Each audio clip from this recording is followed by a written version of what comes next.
Quand j'ai vu effectivement sur PubMed la quantité d'études qui montraient des conséquences pour la santé, je me suis dit que c'est pas possible d'accepter d'être exposé aux champs électromagnétiques produits par cette antenne. Les normes qui régulent la technologie de la téléphonie mobile proviennent d'un paradigme établi dans les années 50 par l'armée américaine. Écoutez, c'est pas l'armée américaine, c'est le laboratoire de l'armée américaine. Quand vous avez cette activité militaire dans le ciel toute la journée et que quelqu'un s'approche de vous avec un smartphone, c'est insupportable. C'est comme si votre migraine explosait, vous brûlez à l'intérieur. Dès que des scientifiques peuvent démontrer qu'il y a des problèmes environnementaux ou sanitaires avec un produit, avec une technologie, l'industrie installe une stratégie globale. Et l'objectif de cette stratégie, c'est de conserver une réglementation et des lois favorables aux affaires de cette industrie. Et là, ils ont vu qu'il y avait une grosse tumeur de plus de 5 cm de diamètre. Donc il fallait le faire tout de suite hospitaliser.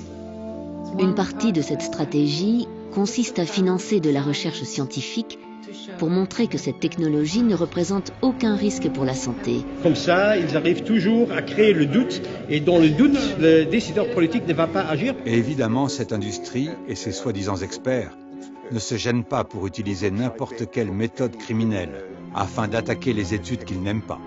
Le Centre international de recherche sur le cancer a classé le rayonnement des radiofréquences comme peut-être cancérogène.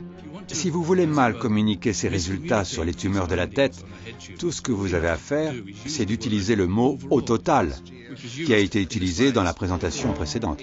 Un certain nombre des scientifiques qui sont présentés comme indépendants ont en réalité des conflits d'intérêts.